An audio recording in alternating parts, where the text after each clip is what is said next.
नमस्कार दोस्तों, मैं प्रदीप शर्मा प्रदीप स्टॉक स्कूल में आपका स्वागत करता हूं। दोस्तों, किसी कंपनी का शेयर खरीदना मतलब उस कंपनी के बिजनेस में इन्वेस्टमेंट करना या उस कंपनी में एक हिस्सेदारी बनाना। और अगर मैं किसी कंपनी में अपना इन्वेस्टमेंट करना चाहता हूं तो उसके दो तरीके हो सकते हैं।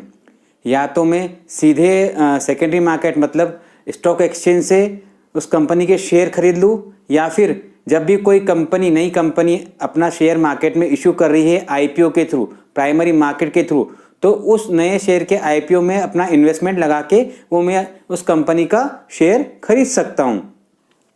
तो दोस्तों, आज का जो हमारा टॉपिक है वो इसी आईपीओ पर बेस्ड है कि एक कंपनी जब नई नई मार्केट में अपना शेयर इशू करती है तो उसका क्या प्रोसेस होता है और उसमें किस तरीके से एक बंदा अपना पैसा इन्वेस्टमेंट कर सकता है। तो आइए सबसे पहले हम समझते हैं कि एक कंपनी के आईपीओ का प्रोसेस क्या होता है।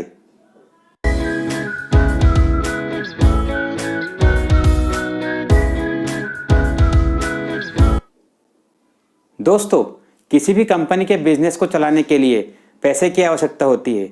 वो पैसे किस तरीके से आते हैं उसमें, या तो जो बिजनेस कंपनी का मालिक है वो अपने पैसे खुद के लगाएगा, या बाजार से कर्जा लेगा, रिश्तेदारों से उधार लेगा, या फिर ये हो सकता है कि वो पब्लिक से पैसा ले ले।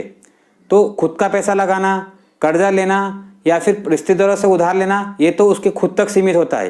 लेकिन जब भी पब्लिक से पैसा लेने की बात आती है तो एक पूरी प्रोसेस फॉलो करनी पड़ती है, क्योंकि कंपनी में पब्लिक तभी पैसा लगाएगी जब कंपनी को ये भरोसा रहे कि ये कंपनी का बिजनेस अच्छा है, इसकी ग्रोथ अच्छी है और उन लोगों का पैसा डूबेगा नहीं।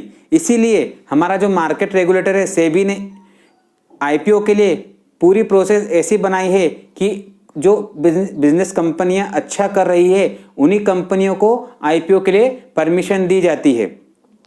दोस्तों, कंपनी जब भी कोई आईपीओ लाती है तो उसका मेन मोटिव होता है मार्केट से पैसा उठाना या फिर अपनी प्राइवेट लिमिटेड कंपनी को एक पब्लिक लिमिटेड कंपनी में तब्दील करना। तो आइए हम समझते हैं कि आईपीओ की प्रोसेस क्या होती है और आईपीओ से एक कंपनी किस तरह से पब्लिक से पैसा ले सकती है। दोस्तों, आईपीओ की प्रोसेस स्टार्ट करने के पहले एक कंपनी को अपने आईपीओ को लाने के लिए, आईपीओ के फाइनेंशियल्स को समझने के लिए, आईपीओ के डॉक्यूमेंटेशंस की तैयारी करने के लिए एक मर्चेंट बैंकर हायर करना पड़ता है। एक मर्चेंट बैंकर उस कंपनी के पूरे फाइनेंशियल मैनेजमेंट का एनालिसिस करके उस कंपनी के आने वाली ज़रूरतों को समझते हुए एक आईपीओ डिजाइन करता है और वो कंपनी को प्रोवाइड करता है। और मर्चेंट बैंकर एक अंडरराइटर का भी काम करता है। अंडरराइटर का मतलब कि वो कंपनी को गारंटी देता है कि अगर उसके शेयर मार्केट में इन्वेस्टर्स या पब्लिक ने नहीं खरीदे तो वो उन शेयरों में इन्वेस्ट करके कुछ समय बाद उन शेयरों को मार्केट में बेच देगा। ये एक गारंटी मर्चेंट बैंकर, जो कि एक अंडरराइटर भी है, केवल वही दे सकता है।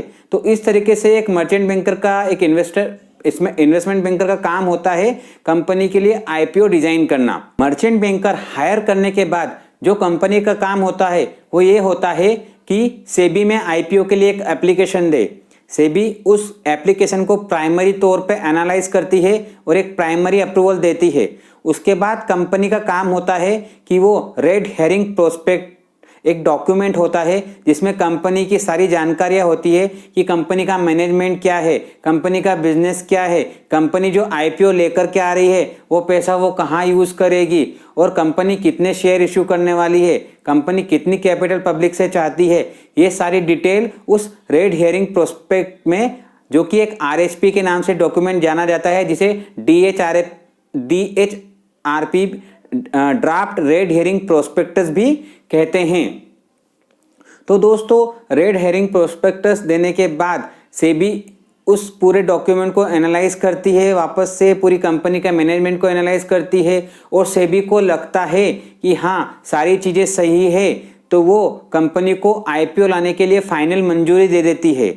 फाइनल मंजूरी मिलने के बाद कंपनी का काम ये होता है कि अपने आईपीओ के बारे में पब्लिक में मार्केटिंग करना, पब्लिक को बताना कि हम एक आईपीओ लेकर के आ रहे हैं जिसमें हम पब्लिक से अपने बिजनेस के लिए पैसा मांग रहे हैं, आप हमारे साथ आइए और इन्वेस्ट कीजिए। तो इस तरीके से पूरा एक मार्केटिंग मीडिया के थ्रू या न्यूज़पेपर में या फिर अलग अलग जो भी मार्केटिंग के तरीके हैं उस तरीके से की जाती है, पब्लिक को चीज़ें बताई जाती है।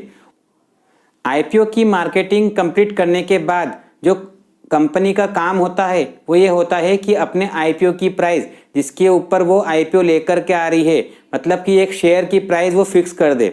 उसके दो तरीके होते हैं, या तो एक फिक्स प्राइस जो कि कंपनी को लगने वाली कैपिटल रिक्वायरमेंट और वो जितने शेयर इशू कर रही है उसके हिसाब से डिसाइड कर दी जाती है, या फिर बुक बिल्डिंग प्रोसेस के जरिए जनता को एक प्राइस बैंड दे दिया जाता है, जैसे कि 100 रुपये से 110 रुपये। तो उसमें जनता जिस भी प्राइस में सबसे ज़्यादा एप्लीकेशन लगाती है उस प्राइस को वो आईपीओ की प्राइस मान लिया जाता है। इस तरीके से कंपनी अपनी प्राइस आईपीओ में दो तरीके से फिक्स कर सकती है। अब ये करने के बाद कंपनी आईपीओ अपना पब्लिक के सामने लेकर के आती है। जब भी आईपीओ आता है तो सबसे पहली प्रोसेस उसमें ये होती है कि पब्लिक से एप्लीकेशन लेना अपने आईपीओ में लगाने के लिए।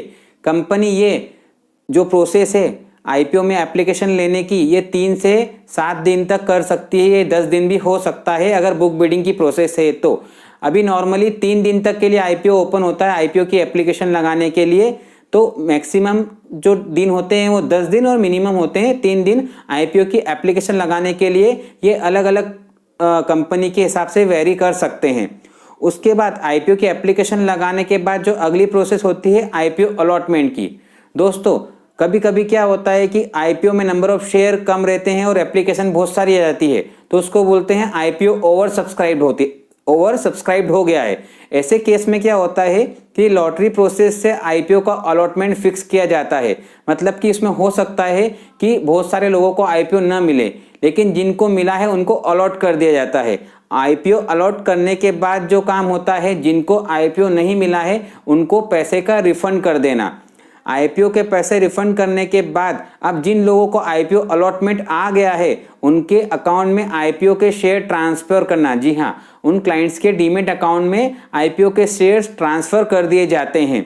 और उसके बाद का काम होता है अपने आईपीओ को स्टॉक एक्सचेंज मतलब कि सेकेंडरी मार्केट में लिस्ट करना, जहाँ से इन्वेस्टर शेयर कभी भी खरीद पाए और कभी भी बेच पाए। जी हाँ दोस्तों, ऐसा मार्केट जहां से कभी भी शेयर को खरीद और बेच सकते हैं वो सेकेंडरी मार्केट कहलाता है, जिसके बारे में हम अगले वीडियो में बात करने वाले हैं। लेकिन आज आईपीओ की बात करते हैं। तो आईपीओ में जो फाइनल स्टेज होती है वो स्टॉक एक्सचेंजेस पर अपने शेयर को लिस्ट करने की होती है। तो दोस्तों एप्लीकेशन की प्रोसेस में 3 से 10 दिन का समय रहता है। उसके बाद 1 दिन का अलॉटमेंट का टाइम रहता है। उसके बाद रिफंड इनिशिएशन होता है, मतलब कंपनी में जिसका आईपीओ आया नहीं है उसको रिफंड करने का।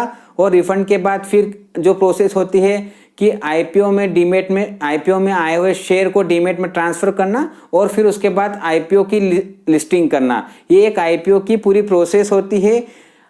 अगर आपने अभी भी मेरे चैनल को सब्सक्राइब नहीं किया है तो आप सब्सक्राइब कर सकते हैं, क्योंकि मैं आगे आपको बहुत सारे टॉपिक्स के बारे में बताने वाला हूं जो मार्केट से रिलेटेड है, आपकी जानकारी को बढ़ाएंगे और मार्केट में इन्वेस्टमेंट करने के लिए आपको बिल्कुल नए नए तरीकों की जानकारी देंगे।